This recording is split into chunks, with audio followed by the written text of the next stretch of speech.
मेरा तो लगता है if I could speak in Hindi, in stylistic Hindi that my friend Professor Dr. Omji Upadhyay just narrated you, I would have considered myself as blessed. But unfortunately, I am now 74 plus. At this age, it's not possible for me to switch on to the other mode, just like in the computer or in the other technical system that we most often do. Firstly, I feel immensely honored and blessed to have the opportunity to deliver this prestigious lecture organized by the ICHR every year. And my deep gratitude to the chairman, sir, Professor Raghubendra Tanwar, for nominating me for this lecture. It would have been great pleasure for me if he was here. And I would only seek his excuse that if I fail to raise myself to the standard of his expectation reposed in me, please excuse me. My deep respects to all of you, members of learned audience, most of whom I know, some of whom I do not know. My regards to all of you. But I can assure you that I won't bother you for long. I didn't have much opportunity to get closer to Professor Mittal. Only on 2 occasions I met him in connection with the Akhil Bharatiya Itihas Sankalan Samiti, when I discussed on many issues relevant at the time, and I also heard him delivering lecture from the dais. I was much impressed by the depth of his interest rather than the expanse of his interest. As a man, I didn't know him. Hence, I would take you to the impression of him as a man left by one of my friends. Hearing that I am going to deliver the Professor S.C. Mittal lecture, he sent me a WhatsApp message. I will read out that message to you. That will speak how Professor Mittal was as a man.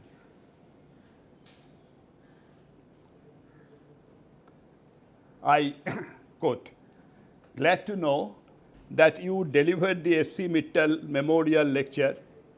When I joined the History Department at Kurukshetra University, Dr. Mittal helped me settle down. He was like my elder brother, and his wife was my loving bhabhi. It was an ideal couple. His son was only 2 years old at the time. His elder sister was my student at the department. He stoutly opposed emergency and stoutly and honestly opposed the emergency. My deep respect to a noble soul who suffered but never surrendered." He is a great historian of international renown. I don't want to name him here because he didn't permit me to name. Now, let's take the caption of my lecture. This is the caption DAVP of Government of India once widely used all across the country in the bus addas, aerodromes, railway stations, all over the country in the mid-1980s, and many of my generations must have seen them. With this, I want to begin with a host of questions to you. Firstly, if I ask you, who are we, the Indians? Are we one people? Or many, as British civilian, as Omji Upadhyay just tried to narrate, British civilian administrators endlessly tried to make us believe. If we are one people, amidst all our diversities, what really gives us a composite Bharatiya identity over the millennia? That remains the basic crux of this discussion. This is a 5-part lecture of which the first two parts will deal with the discourse and the remaining three parts will concentrate on the subject that has till now not surfaced in the literature. Now, as you all know, and Omji Upadhyay has touched upon some of the points, that British discourse on India's past began with Orientalist Sir William Jones, who was deeply influenced by the rich heritage of our culture. To the preface of his English translation of the Sanskrit drama Abhigyan Shakuntalam, he wrote, I quote, by whomsoever or in whatever age this species of entertainment was invented, it is very certain that it was carried to a great perfection of its kind at a time, just mind the words, he writes, at a time when the Britons were unlettered and unpolished as the army of the Hanuman, that is Hanuman. Jones's translation of Sanskrit literary works reached almost every part of the Western world, particularly Europe, which helped create the first impression of India in the West. The Orientalist admiration of India's ancient past had been contested by James Mill. His History of British India set the typical colonial tone of Anglo-Indian assessment of Indian civilization. Rejecting the Orientalist approach of glorifying India's ancient past, utilitarian Mill, to whom British occupation of India was an object of civilizing mission, argued that Hindus moved, but only a little, from the half-civilized nation. And he argued that if the Hindus were at a higher stage of civilization, as the Orientalists would have argued, how did they end up in such a poor civilized state in the 18th century? Since he believed that Muslim conquest of India was not destructive. Mill added that Hindu literary works acclaimed by the Orientalists could be written even by the uncivilized people. Hindus lacked the skill of writing history. Hence his argument was simple. A civilized people wrote history. The Hindus wrote no history. Therefore, they were not civilized. Now, Indian youth swallowed the Anglo-Indian notion of India under civilizational right from their school days. In the early 1910s, an Indian scholar regretted that no picture of India is more familiar to the Indian mind than that which represents it to be a continent rather than a country. A geography book written by an English author and taught in the schools of Bengal begins with the assertion that India is commonly thought of and spoken of as a single country, but this is not true. India is rather a collection of countries. A similar reflection comes from the memoir of a nationalist leader, Akshay Kumar Datta. By profession, a lawyer. He recounts how, as a college student, they had to study the text that included Macaulay's essay on Clive and Warren Hastings, the duo who robbed India. He recounted, while studying textbooks almost every day, I entered into disputes with the history teacher, Principal Dowding, and to refute Macaulay's notes, he started looking out the local level sources that eventually persuaded him to establish a familiar research society, the first of its kind in India. If James Mill was the most adverse critic of Indian civilization, said John Strachey, Upadhyay was just talking of, a highly placed official. Just consider the man. He was a highly placed official who even held the position of the viceroy for a while, had been the exponent of the idea of India as a conglomerate, as a geographical unit. In a series of post-retirement lectures that he delivered in London and various institutions, used to begin with the question. In history, you have to develop the art of question first, raising question to problematize the issues. So he started with the questions. What does the name India really signify? And this was always, what is India? What does this name India really signify? And this is followed by his prophetic reply. What was the reply? There is no such country. He stated India is the name we gave to a great region, including a multitude of different countries. This is the first and most essential thing to learn about India. And he was addressing the young civilians, the young Britishers who were destined to come and to rule India, or even any country of India according to European ideas. No Indian nation, no people of India, of which we hear so much. Unlike James Mill, there's a difference.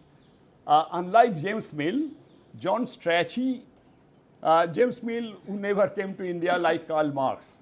You consider Karl Marx as a guru, but many of you do not know that Karl Marx never stepped into India. So was James Mill. But John Strachey worked here for 40 years and at a very higher echelon of official hierarchy. So he was familiar with the diversities that formed the main plank of his argument of India being a geographical unit. Now, you know, the impression, the ideas of a man always developed out of his environment, out of his upbringing. What was his upbringing? Just look at his upbringing. His Anglo-Saxon background, Eurocentric upbringing, his power and position, apart from the influence of the writings of T.B. Macaulay, James Mill, and his fellow civilian British literary historian, Sir Alfred Lyall, allowed him to pass superficial judgments on India and the Indian. He stated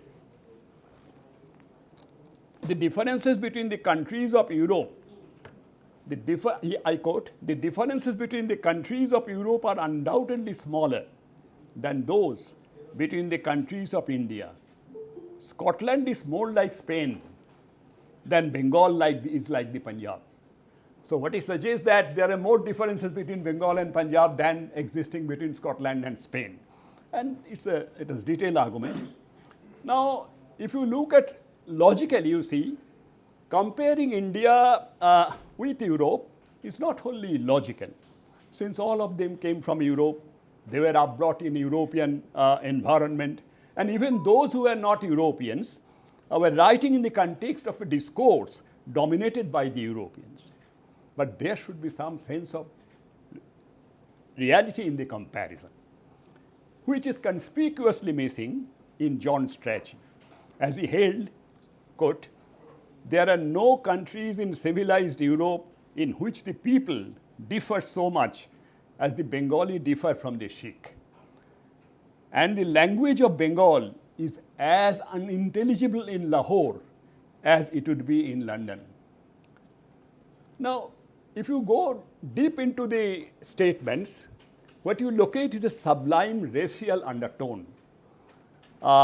Uniformity of white Europeans posited against the multicolored Indians.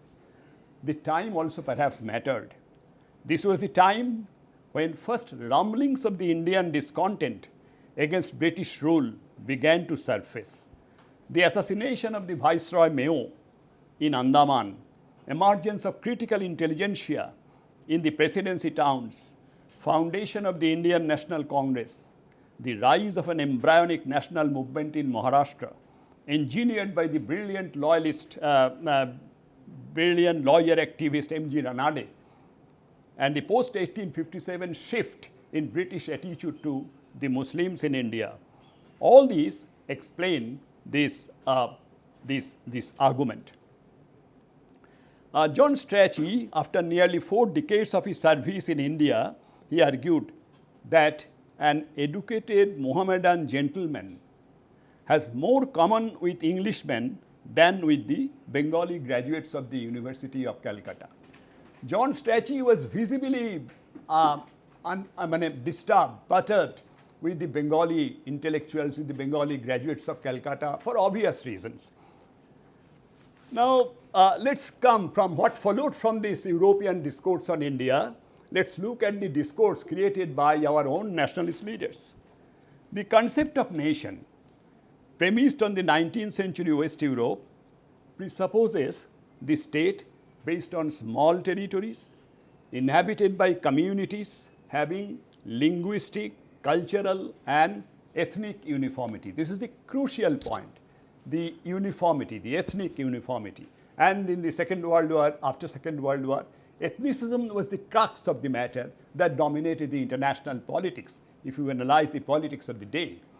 With neo-imperialism, the idea of nation state, I mean this European idea of nation state, facilitated by Western education and liberalism, traveled to other parts of Europe. The idea traveled to other parts of Europe, other parts of world, which changed the old ideas of history of the non-European people.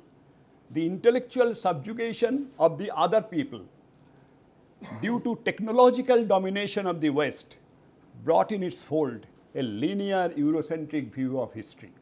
Cholo niyam mote, those who have read Tagore's writings on this, so great was the influence of this notion of nation state, nationalism, in the intellectual horizon of the 19th and early 20th centuries, that it swayed some of our nationalist leaders as well. Surendranath Banerjee, who floated the idea of all India political organization with the Indian Union, was also no exception. When at the request of his friends, he penned down the reminiscence of the half a century of his public life, he dedicated it to the memory of the founders and early builders of the Indian National Congress. He named the book as A Nation in the Making. All of you must have read Surendranath Banerjee's A Nation in the Making. Now, this idea of nation in the making had been later endured by leaders like Jawaharlal Nehru and Ambedkar.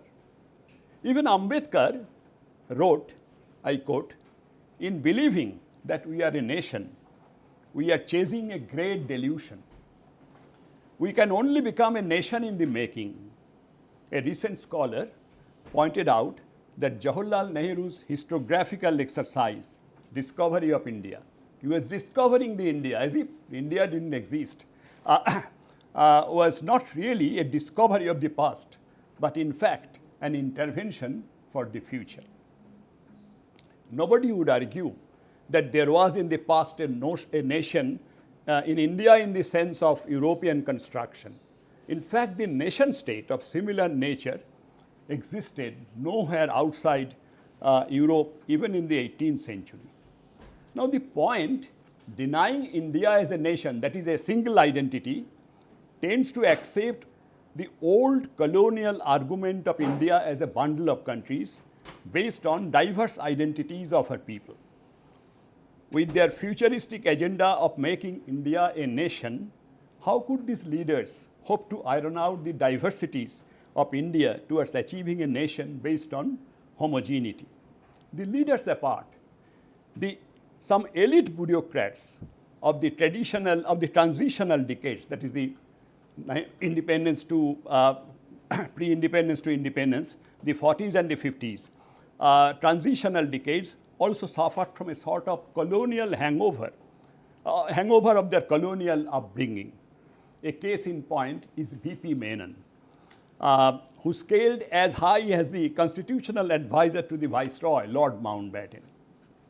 I quote, "Not even in the brightest days of the Hindu and Mughal empires," V.P. Menon writes in the 1950s, did the entire country come under one political umbrella, and no greater achievement can be credited to the British than they brought about India's enduring political consideration. This is a myth, that India's political consolidation had been brought about by the British. Then he continued, I quote, "But for the accomplishment and the rise of national consciousness in the wake," our national consciousness was the byproduct of the unification of India brought about by the British. That was his argument. In its wake, the government of free India could hardly have taken for the final step of bringing about the peaceful integration of the princely states. This is a gross misreading of history. Since no other version of Indian history was allowed under British rule, it was ritually accepted by the textbook writer, by everyone, from the textbook writer to scholarly author. How could a dynamic ICS officer like VP Menon fail to ignore the colonial writ even in 1955? How could he overlook the British failure, even at the height of their power, the British failed to bring the whole of India under one administration? Otherwise, how come the issue of integration of 554 states? The question of integration never arises if the British had brought about the entire unification of India, administrative unification of India. Of that unification job, VP Menon was the principal secretary to Sardar Patel, the deputy prime minister.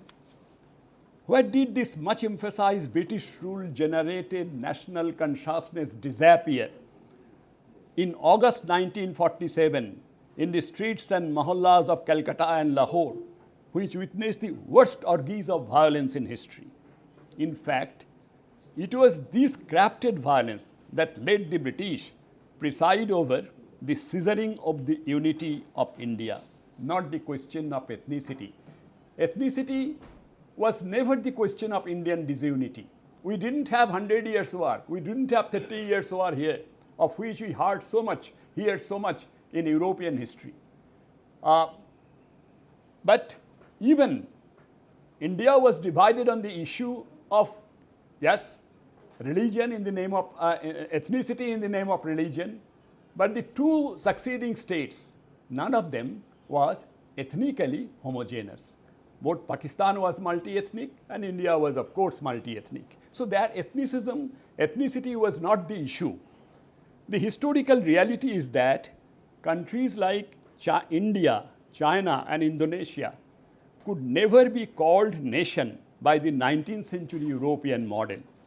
It is the irony of history that in their attempt to homogenize the post-World War II world order, the colonial leaders had unleashed a process of fragmentation of existing countries, mostly ignoring the long civilizational traits of their people, which brought into being several cobwebs of quarrelsome, unviable states. The crisis of today, as we see every morning in the newspaper, is the result of these, because they ignored the civilizational traits of the histories of the local people, whether it is in the Middle East or it is in Asia, in many parts of Asia where colonialism had its root.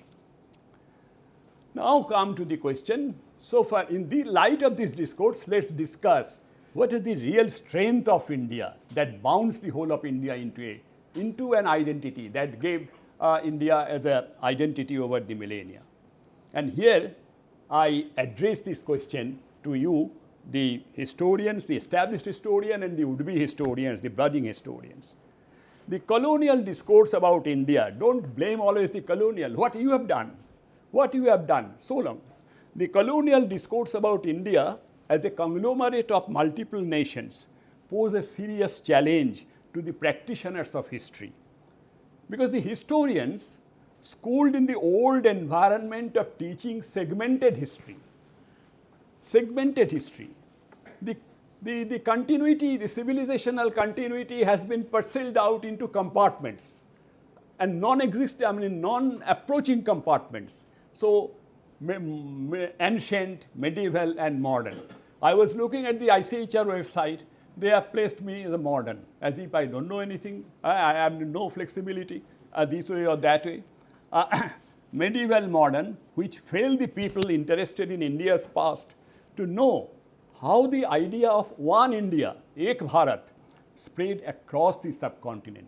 It is this process that seemed to be in the syllabus. What is the process? That I am going to discuss in brief. Now, as you all know, he's just talked about Vishnu Puran.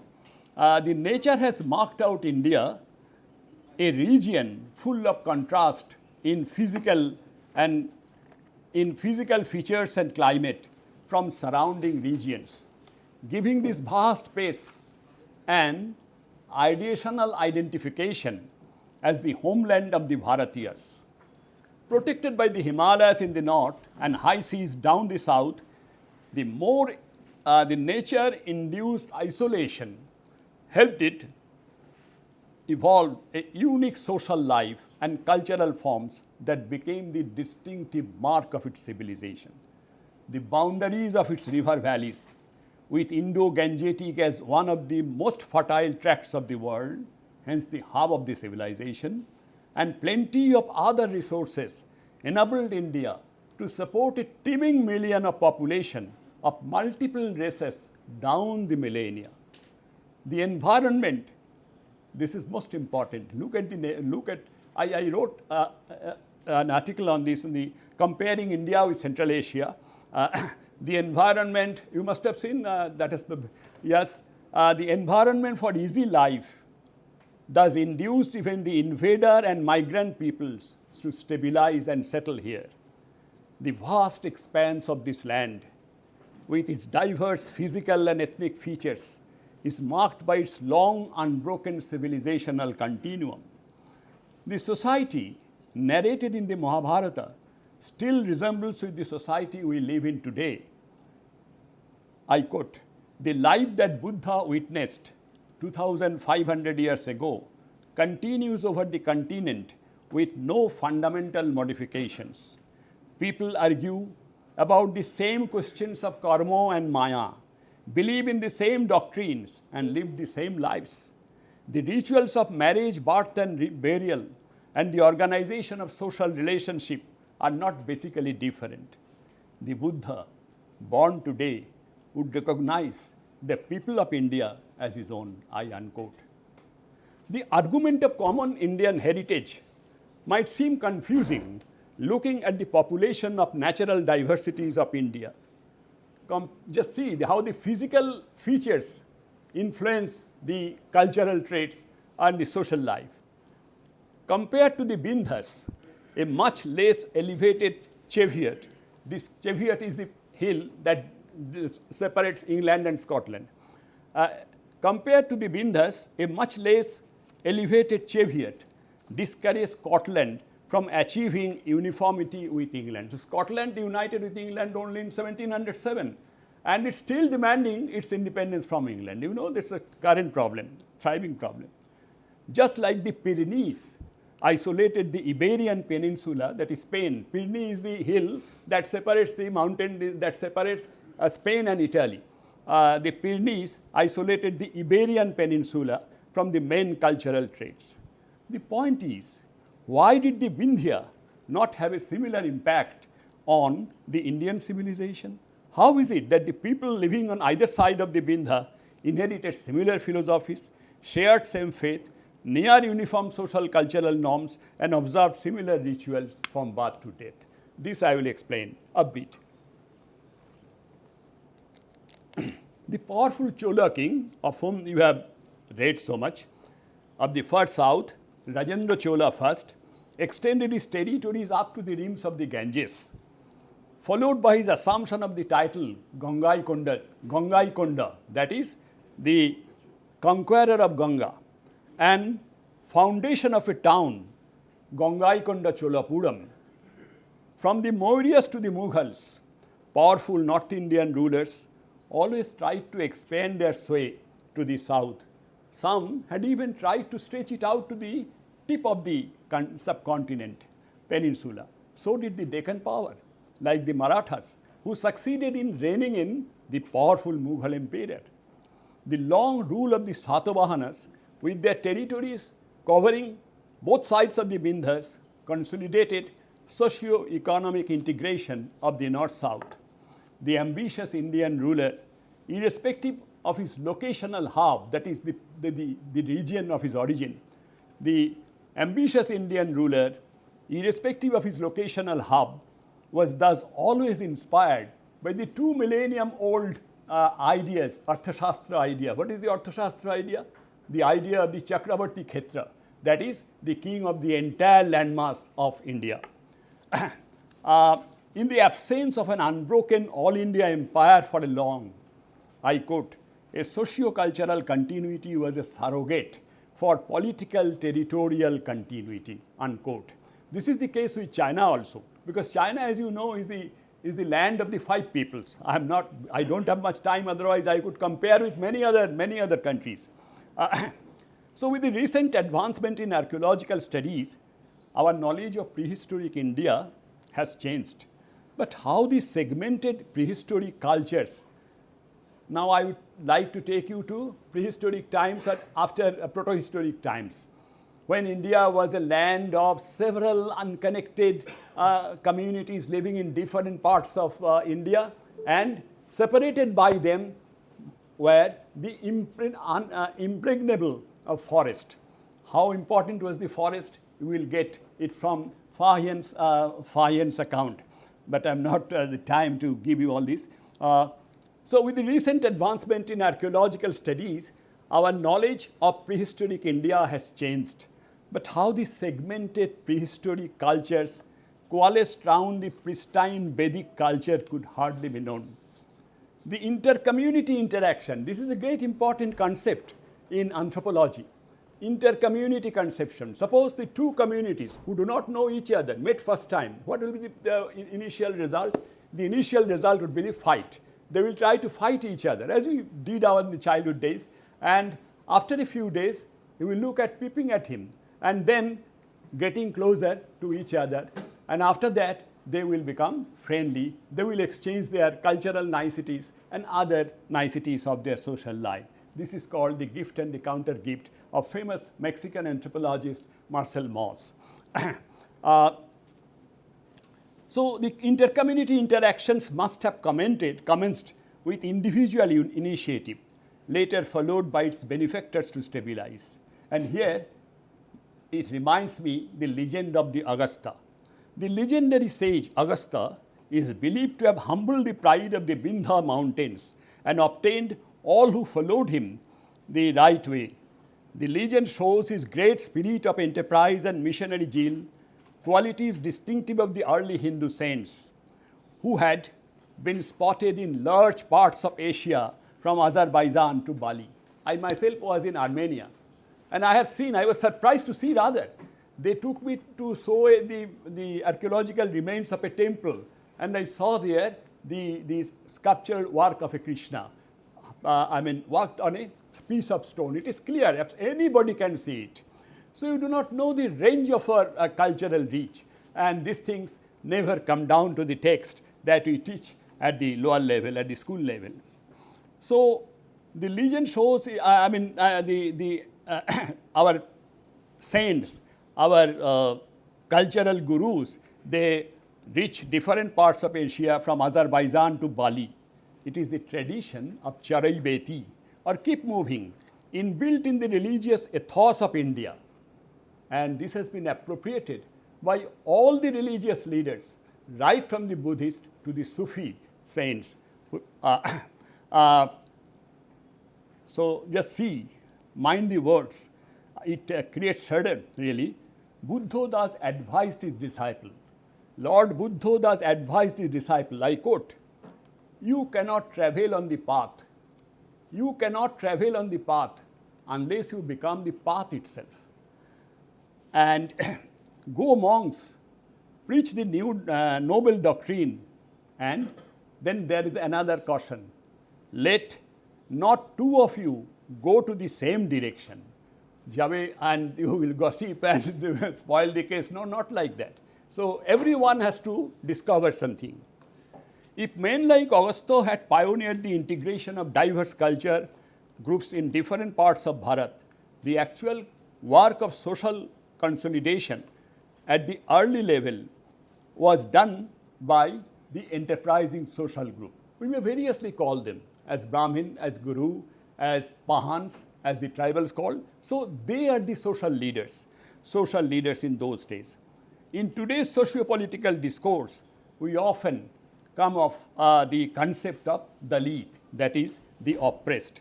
And a particular group is always earmarked as the oppressor, the tormentor. But the question is, if you are a critical historian, you will try to understand, you will try to raise question. I ask you this question. Question remains as to why there was no recognizable social revolt against, take for instance the case of the Brahmin. The Brahmins as such were a minuscule, a very small non-martial race, non-martial class compared to the vast multitude of the non-Brahmin people.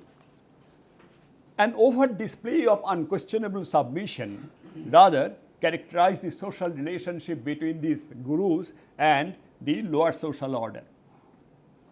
Look at the Company, East India Company's military strategy, and I quote, "In their early military strategy, English East India Company thus made a good use of the Brahmin social leadership." They used it as an instrument, a tool of control. How? The company's largest force at the time, that is prior to the mutiny, the Bengal army was composed of a large contingent of the North Indian Brahmins. There are very interesting paintings, photographs of this early Indian military, the Bengal army. You can see, you can compare. Bengal army was composed of a large contingent of the North Indian Brahmins who were always placed at the forward lines, so that the foot soldiers of the opposing army, usually made of the people of lower social order, hesitated to strike at them. What is the reason?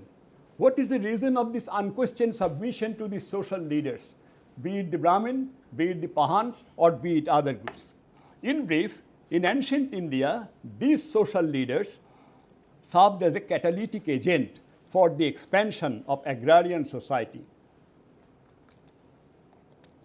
They helped early pastoral proto-agricultural societies shift from the old forms of sustenance to the plough-based settled agriculture. Hailing mostly from the river valley agricultural settlements, they spread the knowledge of crop rotation, means of field inundation, retrieved isolated local knowledge with regard to seeds, resistance to dry and arid environment, diversity of medicinal plants and herbs. They appropriated from the tribal groups and shared their knowledge of market relations, market access to the tribal people. But this was not a one-way process. It was a process of the gift and the counter-gift, which helped grow a synthetic culture, which explains why the Sanatan Dharma, in contrast to most other world religions, was never and could never be exclusive. The inclusivity of Hinduism resulted from its millennial development of approaching and appropriating diversities, which gets amply reflected in the philosophy that rationalizes it. Over the millennia, the Sanatan Dharma thus grew in myths, expanse, vigor, and adjustability by appropriating myriad ideas and forms of worship that evolved in different parts of India and among different communities. One interesting example of this cultural intermixing is the reciprocal exchange of terms and words. You never think of this kind of research. An Amsterdam-based linguistic study thus established that nearly 100 Sanskrit and Prakrit words derived from the Mundari terms by the Munda tribe, used by the Munda tribe. So what really pulled the people of India close to each other is not just culture. After all this discussion, I come to the point, this is not just the culture that pulled the different communities, different interest groups to each other, which needed culture, always needed an interactive subterranean base to flourish. What were the connecting historical force that worked on their own, uninterrupted by ups and downs of the political empires, the processes that helped yield in the end mutuality of interest across ethnic groups and regions, which I would recall the invisible bonds. Of the myriad bonds The most common was the certainly सबसे भूख सबसे आगे आता है. So of the myriad bonds, the most common was the exchange of production techniques. India being the lead producer of rice in the world, let's trace the pathways of its early diffusion in the subcontinent. We have heard of Professor Basan Sinde ascertaining the use of rice by the Harappans. Now, archaeobotanist Dorian Q. Fuller stated, in South Asia, much dispersal of rice took place after Indo-Aryan and Dravidian speakers adopted rice from speakers of the lost languages of northern India. So, the rice as a crop cultivation, now it is internationally accepted that India was one of the places where the rice cultivation was originated, along with some other places. Since societies in the remote past, just try to think what was the question of interconnection, the situation of the interconnection between communities living in different parts of India. So, in those days, mobility of people from one part of India to other part was possible only through naturally open areas. What are the naturally open areas? Naturally open areas are available either on the river valleys, across the river, or along the sea lines. So, these were the eternal routes of moving of people from one region to other, and with them moved the production techniques. So, the rice cultivation, the system of rice cultivation, I have given a full-scale lecture at Guwahati. Nitin knows it's a more than hour-long lecture, how the techniques of rice cultivation spread to different parts of the Indian subcontinent and how is it related to the development of Indian culture. So, just I am giving you that it is the mobility of these primary communities from one region to other across the river valley or across the sea line that the system of rice cultivation spread to the major river valleys, which led to the development of river valley based civilizations. That was the crux of our future development. Now, India was known for some of the very old types of rice, proto-historic rice, I would say. One of these rice was Nibara. The name has been internationally accepted. And this Nibara you would find in Abhignana Shakuntalam. I have quoted the text also in my last lecture, how Dushyanta was looking after how the Nibara. It's a very interesting case. So, the oldest variety of Indian rice mentioned by Kalidas in Abhignana Shakuntalam was sporadic and not continuous. So, the cultivation, in those days the cultivation of rice, the basic two techniques were there. One was this broadcast technique, other was the plantation technique. Broadcast technique means that immediately after monsoon, when the river water recedes down, leaving a very large tract of sheet of soft soil, the paddy were simply broadcast and there was no problem. And plantation means that you raise the bunds, you store the rice water and then you plant. And that's a different story. I don't go how it required the involvement of the women in the system, and the society became, the cultivation of rice became a multi-gender effort to raise the form of a organized social system. Let's come to the point. So, they first initially they were confined to the naturally open areas, that is the river valleys. Slowly and slowly they tried to enter the interior. Now, to enter the interior, they had to cut down the deep forest, and the instrument that they needed for that was kuthar.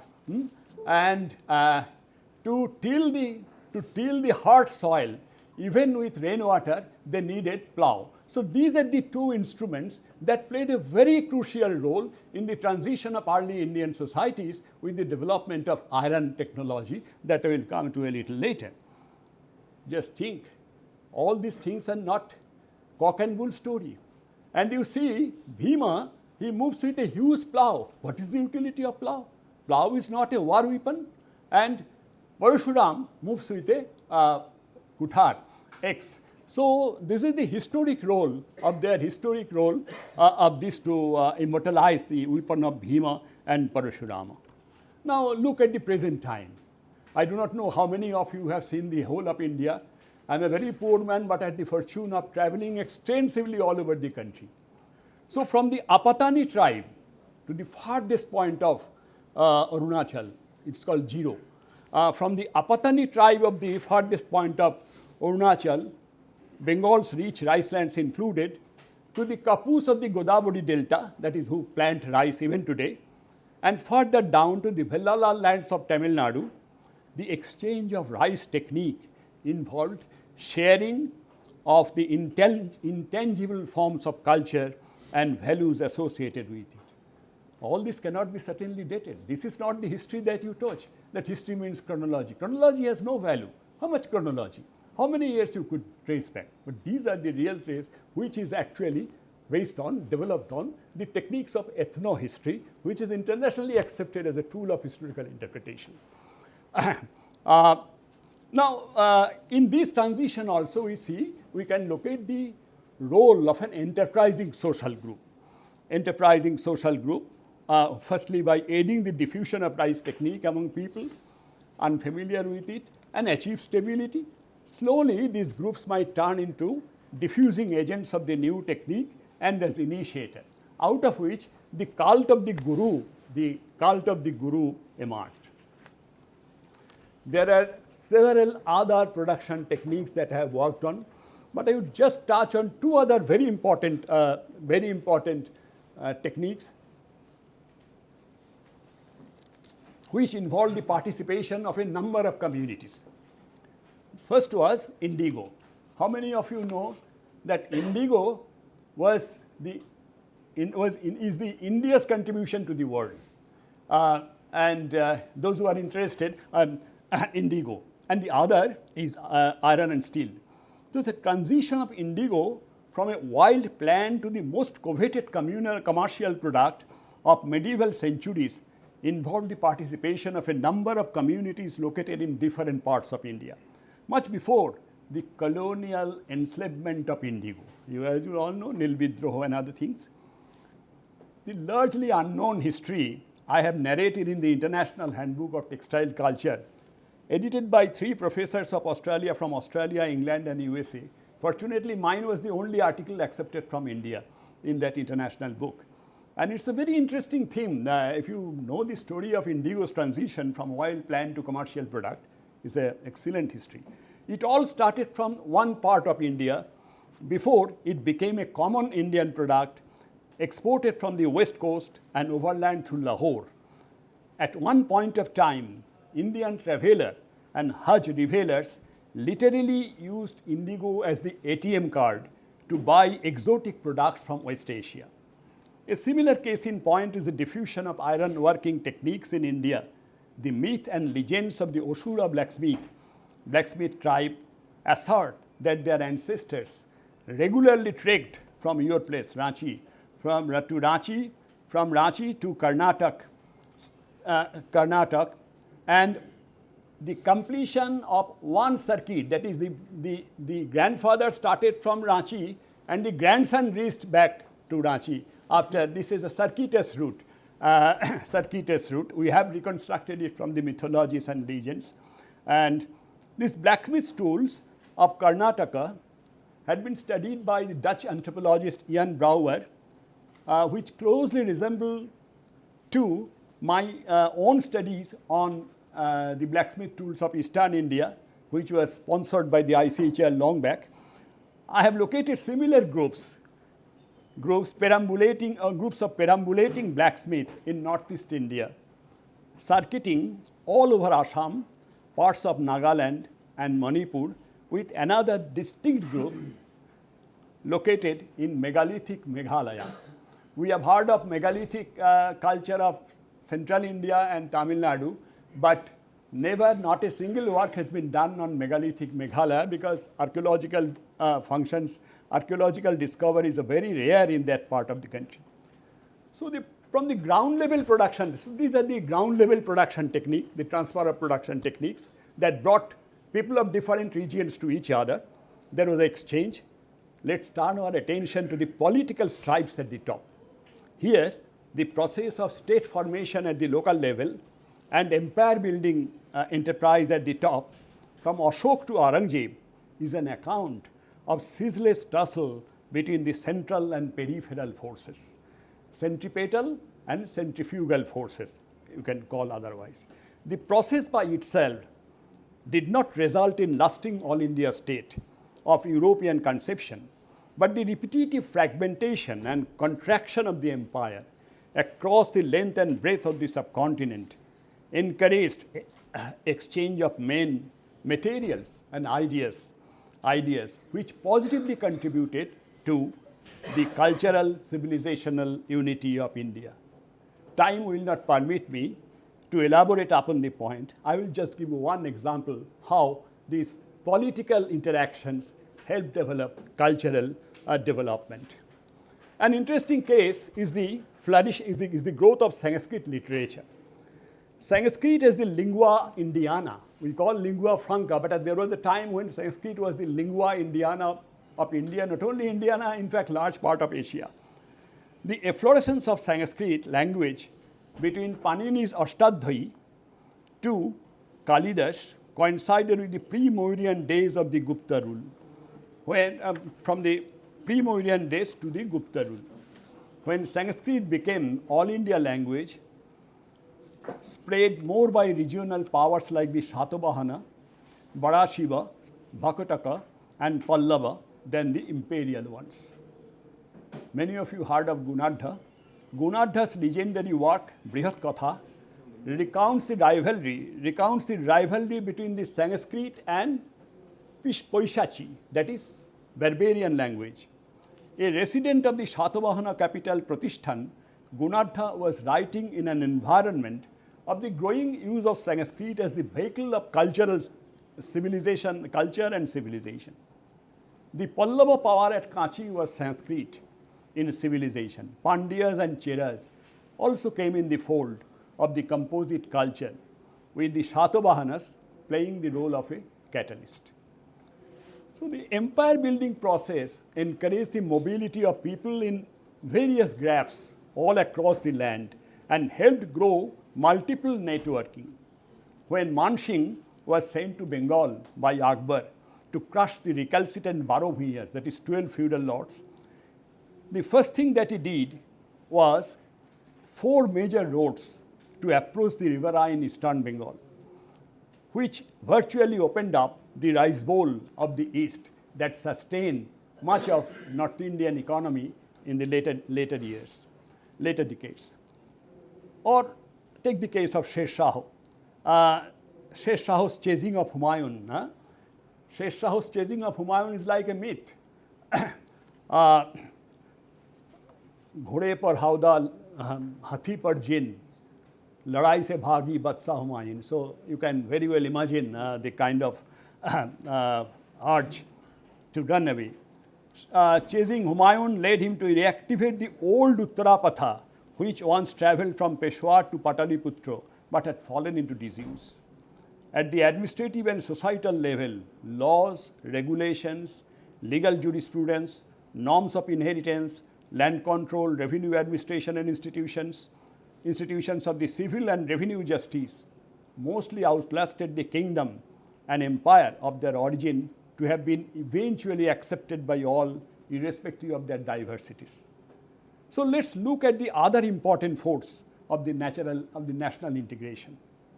The old Buddha saying, the monk and the merchant move together, draws attention to interregional movement of trade through millennia that served as a major force of integration. Lord Buddha, on his way to Rajagriha, once met Shartovaha Bilatha Kachana, who was moving with 500 wagons of sugar.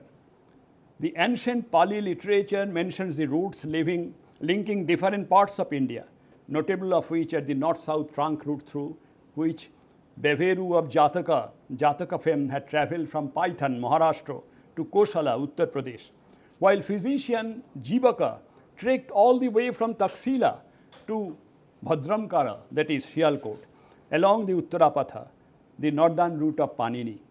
A similar southbound route moved along the east coast Another passed through eastern Rajasthan, Malwa, and further down the south. When did this surplus exchange begin? We do not know. But we are told that Harappans traded with the people of other civilizations. Similarly, objects of non-local origin have been found in several archaeological sites, including such exchange, which is corroborated in the later day literature. From Roman to the pre-colonial times, each port received its merchandise from the interior brought by their respective merchant groups. Poddar and Shahas from the east, Aswal and Agarwals from Rajasthan, Gosais of Benares, Chetti and Chettiyars of Tamil Nadu, Sheths of Gujarat, Khatris of Punjab, and from the Buddhist Khamtis of Upper Assam down to Muslim Karim merchants in Kerala. To name only a few, a mesmerizing variety of merchants crisscrossed the entire subcontinent, all across the time and space. Tibetan Bhot merchants regularly dropped down to Gangetic Bengal to sail further down to the sea. Bengal thus still has a Bhot temple, that is a Tibetan temple, reminiscent of its old links with Tibet, whereas a Surat-based Armenian merchants was spotted at the late 17th century bazaars of Lhasa vending Persian carpets. With the merchants moved another group of professional carriers of merchandise, more numerous, Baladia, Banjaras, when it involved long distance trade, since cart carriage was unprofitable beyond the distance of 20 to 30 miles. With most of its rivers being shallow and markets located closer to estuaries, South India, Deccan and Western India were more dependent on the caravan trade.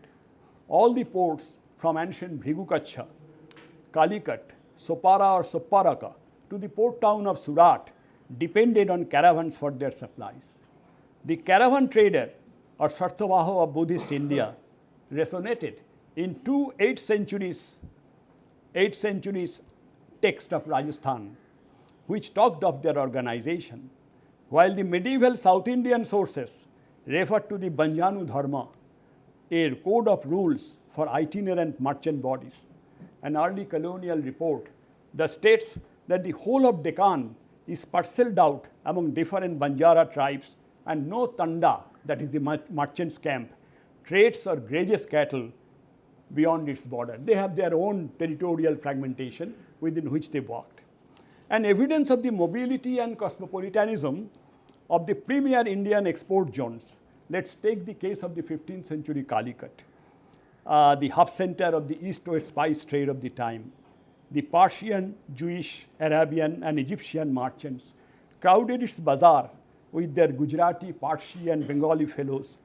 Temples and mosques coexisted and functioned in their respective domain. Calicut was a Hindu kingdom with a Brahmin king, Samudri Raja. He was helped by his Muslim chiefs. They were his main administrators. Contemporary Chinese traveler Mao Wan observed that everyone here followed the established custom of the land, which came down from an ancient king who, quote, made a sworn compact with the Muslim people that you do not eat the ox, I do not eat the pig. We will respectively respect the taboo of the land. Attracted by its prosperity, China in 1406 tried to reduce Calicut to a tributary status and kept an armed fleet anchored off its coast, but failed. Thus discredited, Chinese junks, that is the merchant ship, stopped sailing beyond the Sri Lankan waters. Italian traveler Varthema blamed the king of Portugal for the ruin of Calicut, but that's a different story. Here I would just like to conclude by drawing your attention to the intellect of our merchants of those days. How the merchants of Calicut argued before their king Samudri Raja to convince not to allow Vasco da Gama to trade in his country. They argued, I quote, pay attention, just mind the words. We are astonished that you should debase yourself by receiving into your country these enemies of your law and strangers to the custom of your kingdom. Their country is almost 5,000 leagues from hence, and the voyage out and home is attended by many dangers through unknown and stormy seas, besides the great cost of their large ships with so many men and guns. Hence, at whatever prices they might dispose of their spices in Portugal, it is obvious that such a trade must be carried on with a great loss, which is manifest that they are pirates and not the merchants who came here to rob and take your city. The rest is history. To return to the point and conclude, the vision of India as a single country, Ek Bharat, was built over the millennia. It was not the product of any coordinated political enterprise, be it in the remote, not so remote or recent past, but had been effected by an undesigned effort of millions of people of different locales, identities, motivations and ends, relentlessly undertaken since the unconceivable past. What has been missed out in the dominant discourse, which filtered down to our school text, is that India, much like China, achieved cultural, civilizational identity which cannot be fitted into the pigeonhole of the conscripted European notion of nationalism and the nation states. Thank you.